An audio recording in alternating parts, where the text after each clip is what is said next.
Okay, let's get started. Today I'll be doing a book talk on We Were Liars by E. Lockhart. Allegedly the overrated book of the decade. Wrong. It's wrong. If anything, it's underrated. That opinion is so wrong. This book was so good. It was so good. And I'm here to do a book talk on it. So basically, I'll tell you the pages first.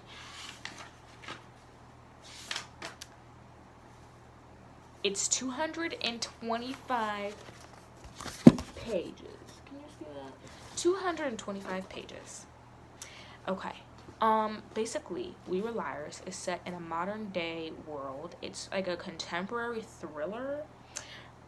It centers around these four rich white kids. Their names are Katie.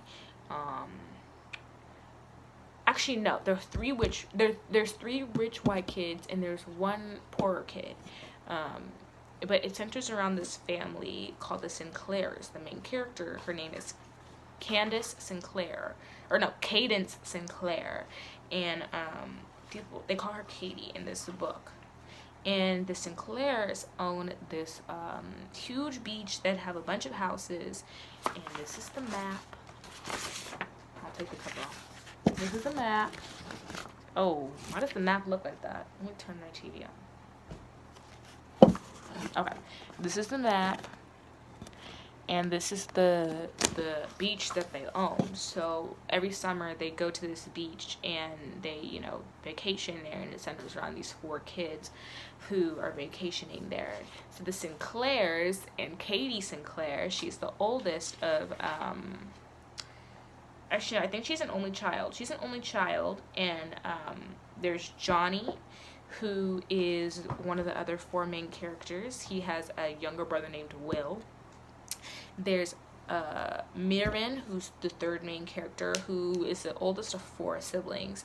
And then there's Pat. Is that his name? Or Gat. There's Gat. There's Gat Patil. That's his name, I think. I read this book a long time ago. Okay, and then there's Gat.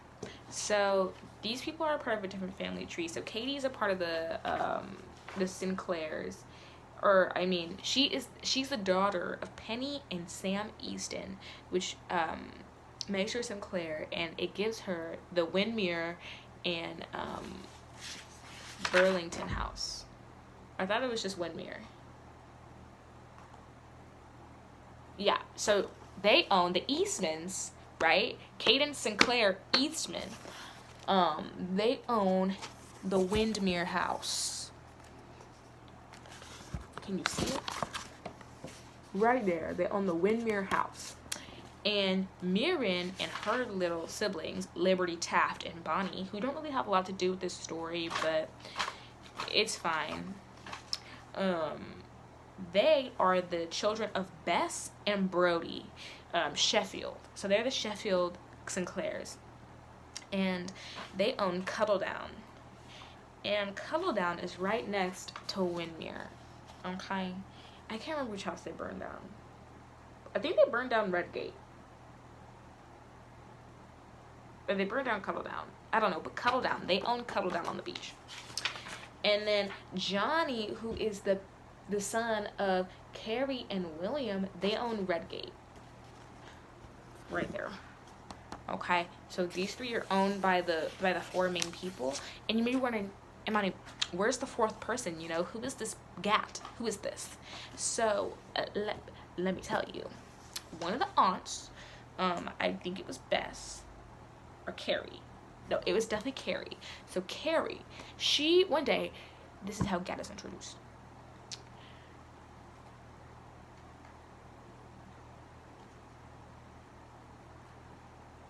So I lost my train of thought. Sorry. I was reading a text. Okay. Carrie, right? Carrie one day brings home, she's been divorced from Johnny's father. So Carrie brings to the island at when they're 7 years old, I think. I think it's 7. I think they're 7.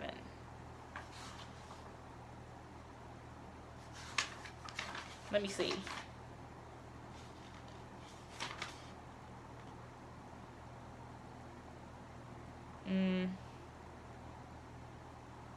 Actually, no, I think it's 14. No, well, they were young when Gat came with Carrie's new boyfriend. So Carrie has a boyfriend. I don't remember his name, but Carrie has a boyfriend, and his nephew. He brought his nephew down to the island with him, and his name is Gat, and he's one of the 4 main characters. And Cadence is like, oh hey Gat, you know, let's go like play, let's go outside, let's go do things. So he becomes part of the main 4, and as long as Carrie and I can't remember his name. I don't know his name. Carrie and her boyfriend stay together. Gat keeps coming to the island every summer, so they get to meet every summer. So basically, it revolves around this secret, and Cadence is like, let me tell you the story, and yeah, and honestly, the book really has no plot. Like, the book doesn't really have a plot. It's just the fact that, like, she kind of goes through this emotional thing through the book, where she, like, halfway through the book, so like everything is fine. She talks about her you know, her parents and how her dad left, and how, like, really emotionally, like, left a weight on her and her mom, and that her mom has been, like, super crazy and, like, perfectionist all the time, and how, like, she's gotten more into, like, leaving things for people and, like, selling some of her stuff because she's rich, she doesn't need it anyway. She also talks about how her grandparents, her grandma died a while ago, but her grandpa doesn't like to talk about that, so, like, nobody talks about that. And there's also a lot of aunt drama about who gets the house. So a lot of who gets the house when grandpa dies. So a lot of problems that Katie witnesses are revolving around money, which I think kind of encourages her to sell some of her stuff to prove that there's really, oh my god, my messy bed is in the frame. Oh my god, please ignore that. How do I, this is so embarrassing. This is so embarrassing. Oh my god. Ignore that. So basically, yeah, so it really revolves around a lot of money issues, a lot of issues that people would consider first class issues, or first world issues, and, like, first class issues, stuff like that. So Katie really sees this and is like, hey, why are we fighting about money, and, like, we don't need to be doing this. So she starts to, like, sell her own stuff, and towards the end of the book she has, like, nothing left except, like, a painting that she had when she was little, and, like, a book. Like, literally, I'm so serious, she had nothing left to sell. And yeah, so that really happened for, like, the first half of the book. For the second half of the book, something drastic happens. So for the second half, Katie decides to go for a swim in the water, and she hits her head on a rock. She, like, sinks and hits her head on a rock. She wakes up, she's in the hospital, she's all bandaged up, and people are like, oh, you're fine, you're fine. And she goes back to the she spends a couple summers with her dad away, and when she comes back when she's, like, 16. Also, Gat and Katie had a romance. So they had a romance. So they were, like, dating, but, like, only during the summer. They had no contact during, like, the fall and the spring. They only dated during the summer. Like, you know what I mean? Like, Katie was, like, really in love with him. She's only been, like, with one boy. Besides that, Gat had a girlfriend in school, but, like, they were, like, summer buddies, I guess. Like, the Shane and Mitchie from, like, Camp Rock, like that, I guess. But, yeah, so she hits her head on a rock and everything's fine. She spends a couple summers away with her dad, and she comes back, and people are, like, acting different around her. They're being more cautious around her, and they're not really saying much about that summer that she hit her head, because she has memory loss of that summer. And this was summer 15. So she hit her head on a rock and loses all her memory of that summer, but kind of picks up during the fall. So people don't really talk about what happened that summer. She asks, and people are usually just like, the doctor, you know, he doesn't want you to know. Like, he doesn't want you to be, like, constantly pressured to, like, hear about that summer. We want you to remember on your own. And, like, oh, we can't tell you, the doctor said we can't tell you. Like, even though little kids are saying, like, the doctor said we can't tell you. And throughout the book, there's, like, a little bit more of a hint of what happened that summer about a fire. So Johnny tells her that there was a fire, and she's like, a fire, like who set the fire? And then they're like, I don't know, it just like it caught fire, and that's why there's a new house. And she's like, oh, I didn't even like notice this house, blah, blah, blah, but there's a new house, and it was Grandpa's house that caught on fire. So actually, yeah, it was Grandpa's house that caught on fire, so that means that they burned down. I think they burned down Claremont. But yeah, so she's like a fire, and then like later on we get more and more tips. The book is like, it has really no plot except the fact that she just like walks around and talks to people, and she like goes to eat, and she complains about her rich problems. But like the main plot is that like she constantly tries to like figure out what happened during that summer, and she finally pieces together that she set the fire. Her, Johnny, Miriam, and Gat, they all set the fire. And let me tell you how they set the fire. So they all had this plan that they were going to set a fire to the Claremont house, because every auntie and every kid was fighting over who was getting what. And so they decided to set fire to the house that they were fighting over. So Johnny, Miriam, Gat, and Katie, they all got drunk on boxed wine, and they decided to get some matches and pour kerosene all throughout the house, and they were all stationed at different parts of the house, and they set the house on fire. And boom, it turns out that Johnny, Miriam, and Gat died in that fire. How the book introduced it kind of weird. Like right here, this is part 5, like after she was done talking about the fire, because first she learns that like they set the fire, and then she learns that like she killed the dogs during the fire, because like the dogs were in there, and she like knows that they killed somebody, and Gat's like, yeah, we killed the dogs. And she's like, wow, we really, oh my, how much is cursed? She's like, wow, we really killed the dogs. And then like part 5 is like, this is truth, and then I'm gonna read it because I can't explain it well. Here's the truth about the beautiful Sinclair family. At least the truth as Granddad knows it. The truth he was careful to keep out of all the newspapers. One night, 2 summers ago, on a warm July evening, Gatwick Matthew Patil, Miriam Sinclair Sheffield, and Jonathan Sinclair Dennis perished in the house fire, thought to be caused by a jug of motorboat fuel that overturned in the mudroom. The house in question burned to the ground before the neighboring fire departments arrived on the scene. Kate and Sinclair Eastman was present on the island at the time of the fire, but did not notice it until it was well underway. So that's what their grandfather put in the news. I think that's what I just said. But yeah, so those 3 died, and she didn't know that they died. She didn't know that she killed them, because they died in the fire, and they were screaming for help. They were like, help me, help me. And like she was like, where are you, where are you? And she was outside like rolling on the ground because she caught fire a little bit, but like they never came out, so they definitely died in that fire. And like she just realized this, and she was like sobbing, like she was like depressed, realizing that like the people she's been talking to for 2 summers have been ghosts, and like her amnesia is because of trauma, and not because she hit her head on a rock. It's because she had trauma from what happened, and the reason she had bandages and burns, like bandages on her head and her hands, because she had burns, and not because like she just hit her head on a rock.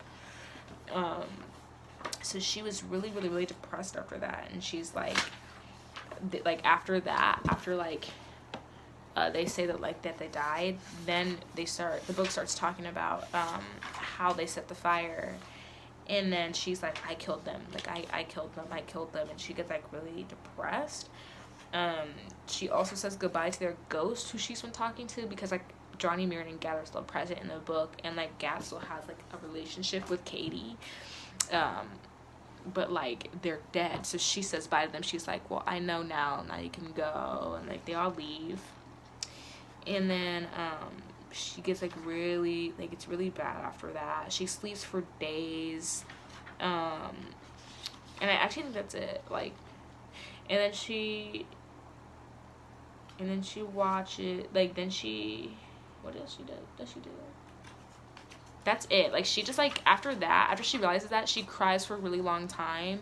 And then literally, it, like, there's a part I was just reading where it was literally just, like, if they just, like, I sweep away the crushed glass and tangled ribbons. I fill bags with empty bottles. I vacuum crushed potato chips. I scrub the sticky floor of the kitchen. Wash the quilt.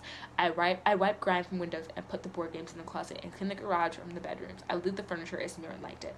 Like, she's just like describing what she does every day. And honestly, there was no plot, and that was the whole plot. And like, she realizes that like she killed them, but saying goodbye to them helped her be more free and helps her realize what her calling is and like her purpose is on this earth. And because like the ending is like, my full name is Cadence Sinclair. Oh wait, no, we'll do that. Okay, so she's like, yes, it's true that I fell in love with someone and that he died, along with the 2 other people I loved best in this world. That has been the main thing to know about me, the only thing about me for a very long time, although I did not know it myself. But there must be more to know. There will be more. My full name is Cadence Sinclair Eastman. I suffer migraines. I do not suffer fools. I like a twist of meaning. I endure. And it really, like, the whole thing was just about the fact that, like, she was learning to give purpose to her life, other than the fact that, like, of the trauma that she suffered, and to kind of jump over that hurdle of being stuck in that area where she, like, literally she was stuck in that summer, by living with the ghost of her dead friends and boyfriend. So yeah, I think that was really what the whole book was about. There wasn't much plot except the fact that we were trying to discover what happened that summer, and it came in like very little pieces, but I still loved it because the book just felt so mundane. Like, it felt like so simple yet had such a big meaning to it, and something that can only be explained in this way. If you explain it any other way, there would be entirely too much plot, and if you explain it chronologically, then it wouldn't work. You know what I mean? It wouldn't have as much impact, obviously, because like summer 15 they died, and then it would be summer 16, 17 of her just seeing their ghost. But like, you know, I feel like it unraveled so well and so beautifully, the fact that she still saw them, and that like she's still healing from that, but she is not a victim of what happened to her and what she did. And I think that is so beautiful. I think that's a really a good way to introduce such a heavy topic as dying in a fire. It's, I don't know, I just really like the book. It's really good. And the way that they describe it on the back of the cover is not that good, but like it's very, very, very good. I went into this book thinking that they were going to be like a group of people who murdered someone, kind of like I Know What You Did Last Summer, or like How to Get Away with Murder. I thought it was going to be like that, but it was completely different, and I loved the twist. It was so good, and I really love this book. I think it's honestly in like my top 5, and I love the writing too, because it really makes it's simple writing, but it has a lot of symbolism behind, you know, the writing. Like, I really love this last line that I read. The book is upside down.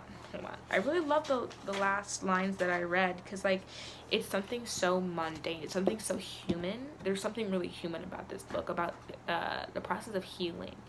And it's not written in a way that you can't read, or like that it's hard to read. Like The Secret History, you know what I mean? Like The Secret History is so good, don't get me wrong, but it's written in a more difficult way, so I feel like it's harder to connect to the text, I feel.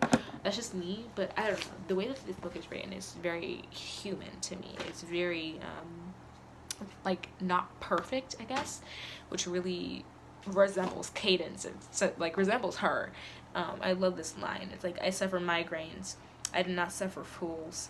I like a twist of meaning. I endure. And I feel like it sums up the book so beautifully. Like, I have been through this, but I will not let it overcome me. I will not let it get the best of me. And I will jump over this, and I will be okay in the end. And I think that is so beautiful. This book does what a lot of books attempt to do, that is a lot of times it just glorifies trauma and glorifies sadness. Like, this is about healing from the sadness, and this is about knowing what you went through was tough, but you will endure it, and you'll get through it. And I don't know, it's really good, and I love the story, and I love the romance between Gat and Cadence. It was like that awkward romance that like two teenagers go through. It was like that awkward romance, and I loved it. It's so cute. I love the writing style. There wasn't a lot of plot, but I loved what little plot there was, and I loved how the book unraveled, even though it kind of made me upset how there was like no plot. I was just kind of reading what she did during that day, like literally. But yeah, another thing, last thing about the book, another thing I really like about this book is Katie's like stories that she writes. She writes little stories in this book, and a lot of times, or I think every single time,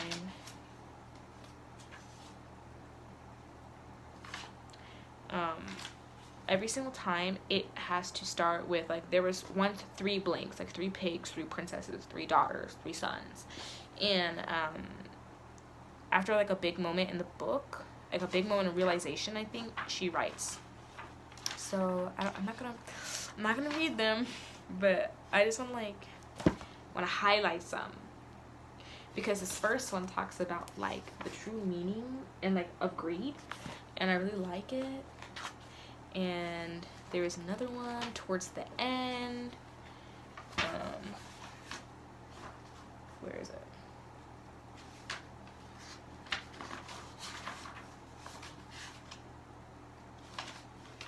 It's another one toward the end that changes it from like, there's like 6 stories of these where it's like there's 3 little princesses, 3 little girls, 3 sons, but this one talks about Cadence, Mirren, Johnny, and Will. No, Cadence, it talks about the fire, and then talks about who's left and how they're going to get through that.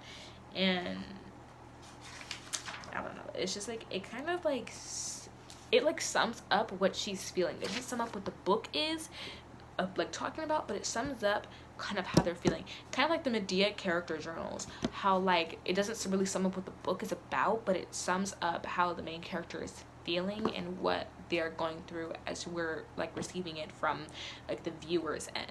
So I really love that about the book. I would give this book a 9 out of 10. And it gets knocked off 1 point because I don't know, sometimes I just feel like a lot of it is first world problems, and like a lot of it kind of glorifies those first world problems, and it almost makes it feel like the writer is like a first worlder. And I don't know, maybe her writing is just really good like that, but I don't know.